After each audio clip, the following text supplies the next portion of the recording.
नमस्कार मैत्रिणो, संगीता किचन रेसिपीमध्ये तुमचं अगदी मनापासून स्वागत आहे. हे बघा, इथं लहान थोड्या मोठ्या अशा मी शेवया घेतल्यात, पाहू शकता. आणि या शेवया खरंच खूप पौष्टिक हेल्दी अशा आहेत. आता ह्या शेवयांपासनं मस्त आपण तिखट उपमा, आता हा तिखट उपमा शेवयाचा कसा बनवायचा तो पाहूया चला. त्याला लागणारे साहित्य हो का, अर्धी वाटी गाजर कट करून घेतले, शेंगदाणे, टोमॅटो, कोथिंबीर, हिरव्या मिरच्या 3, त्याच्यानंतर 1 कांदा आणि ग्रीन पीस. असं याचं साहित्य आहे, पाहू शकता. तुम्हाला जर वाटलं त्याच्यात काजू, बदाम, फरसबी असं भरपूर तुम्ही टाकू शकता. चला, आता इथे मी गावरान तूप टाकले, पहा. मस्त असं गावरान तूप टाकून दिलं आहे मैत्रिणी, पाहू शकता तुम्ही. कढई जास्त तापायच्या आधीच चला आता हे थोडंसं आपण कलथ्याने ढवळूया आणि लगेच शेवई टाकून द्यायची. हे बघा, आता ही शेवई टाकल्याच्या नंतर अक्षरशः खमंग अशी आपल्याला ही शेवई भाजून घ्यायची. आणि खरंच गोड खायला कंटाळा करतात, पण गोडपेक्षा ही तिखट शेवईचा उपमा एकदा करून पहा, खरंच खूप छान आहे. शेवई आपण कधीही आणली दुकानातून, समजा घरी केलेली असली तरीही ती थोडी तरी भाजून घ्यायचीच, अशी मस्त गावरान तुपात. ही एक खास ट्रिक आहे, तुम्हाला सांगते. हे बघा, अगदी खमंग अशी भाजून झालेली आहे. आणि सतत हलवत राहायचं, म्हणजे आपली शेवई अक्षरशः लागत नाही, करपत नाही. शेवई छान भाजून झाली, त्याच्यात अगदी थोडं तेल ओतलंय, पाहू शकता. थोडे शेंगदाणे घेऊन हे आता अगदीच खरपूस असे भाजून घ्यायचेत. अगदीच बारीक गॅस करून मंद गॅसवर भाजायच्यात आपल्याला. फास्ट गॅसवर भाजायचे नाही, कारण फास्ट गॅसवर भाजले की शेंगदाण्यांना कुरकुरीतपणा येत नाही आणि शेंगदाणे व्यवस्थित भाजत नाही. मंद गॅसवर शेंगदाणे मस्त कुरकुरीत होतात. छान कुरकुरीत हे शेंगदाणे झालेत, आपण आता काढूनही घेतलेत ते.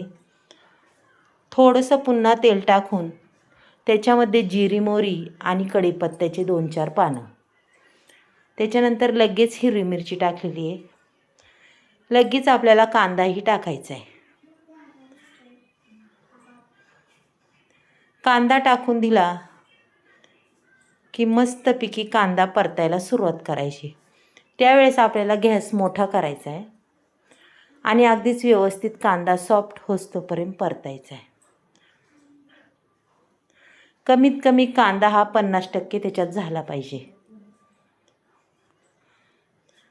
कांदा छान परतत आला की लगेच गाजराचे तुकडे टाकून द्यायचेत. तुम्ही गाजराचे काप उभे करा किंवा आडवे करा, काही प्रॉब्लेम नाही आहे, पण शक्यतो आडवे खूपच छान दिसतात. आता इथं गाजर बी मी मस्तपैकी परतून घेते. त्याच्यानंतर लगेच हे ग्रीन पीस हे सुद्धा मी टाकून घेते, कारण की गाजर आणि हे ग्रीन पीस शिजायला थोडासा टाईम लागतो. छान अगदी असं परतायचं, मस्त 5-1 मिनटं परतून घ्यायचं यांना. त्याच्यानंतर इथं मस्त असा एकदम एका जागी गोळा करून ठेवलेले आहे. त्याच्यानंतर आपल्याला अजूनही त्याच्यात एक वस्तू टाकायची, ते म्हणजे अगदी चिमूटभर मीठ. म्हणजे काय होतं मैत्रिणो, ही एक खास ट्रिक आहे. तुमच्या ह्या भाज्यांना मिठाची चव अजूनच चांगली लागते आणि भाज्या बी खूप छान लागतात. 2 मिनटं झाकण काढून पाहायचे, पुन्हा हलवायचे.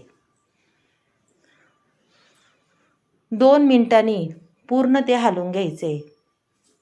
त्याच्यामध्ये आपल्याला पुन्हा 1 टोमॅटो चिरलेला तो टाकून द्यायचा आहे.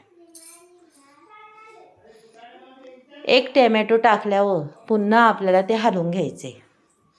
अगदी चांगल्या पद्धतीने हे परतून घ्यायचे, पाहू शकता. मस्त असं परतायचे. आता बऱ्याच वेळ टोमॅटो चांगला सॉफ्ट होस्तोवर परतून घ्यायचे. हे बघा,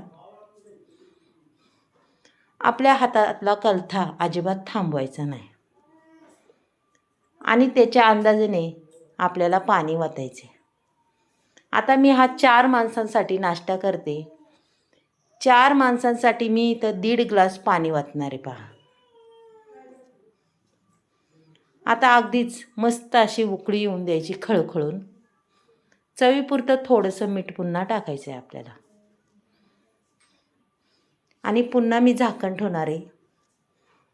मस्त उकळी आली पहा, अगदी खळखळून अशी उकळी त्याला चाललेली आहे. एकदा आपण खालवर करूया आणि चेक बी करूया. मस्तपैकी ते अक्षरशः 80% शिजलेलं आहे. आता ह्या उकळीमध्ये आपल्याला थोडीशी हळद टाकायची नकळत, जास्तही नाही टाकायची. त्याच्यानंतर शेवई टाकून द्यायची. हळद मी नंतर का टाकली, आधी जर टाकली असती तर आपलं हे पाणी पूर्ण लाल झालं असतं. त्याच्यामुळं हळद कधीच आधी टाकायची नाही. चला आता हे पूर्ण मिक्स करून घेऊया. अगदी संपूर्ण एकजीव करायचं. हे बघा अशा पद्धतीने. आणि त्याच्यावर आपल्याला 2 मिनटं झाकण ठेवायचे. पाणी अगदी परफेक्ट होणार, इकडच्या तिकडं नाही होणार. अक्षरशः मोकळी शेवई होणार आहे. चला एकदा पुन्हा आपण खालवर करूया मस्तपैकी. हो का, पाहू शकता तुम्ही, अगदीच पौष्टिक, सुगंधी आणि अगदी तुमच्या घरातले लहान मुलेसुद्धा खातील आवडीने अशी ही शेवई होती. पहा मस्त सॉफ्ट झालेली आहे. तरी आपण एक दम देऊया, म्हणजे एक वाफ, म्हणजे अजूनच मस्त अशी होईल. पहा अक्षरशः आपली ही शेवई झालेली. आता त्याच्यानंतर शेवटला ह्या शेंगदाणे टाकून द्यायच्यात आणि वरनं थोडीशी कोथिंबीर भुरभुरल्यानंतर आपण पुन्हा संपूर्ण शेवई अशी हलवून घेणार आहे. पहा अगदीच चांगल्या पद्धतीने ही शेवई हलक्या हाताने हलवायची. शेवई अक्षरशः मोकळी फडफडीत झालेली आहे आणि त्याला मस्त असं गावरान तुपाचा सुगंधही सुटलेला आहे.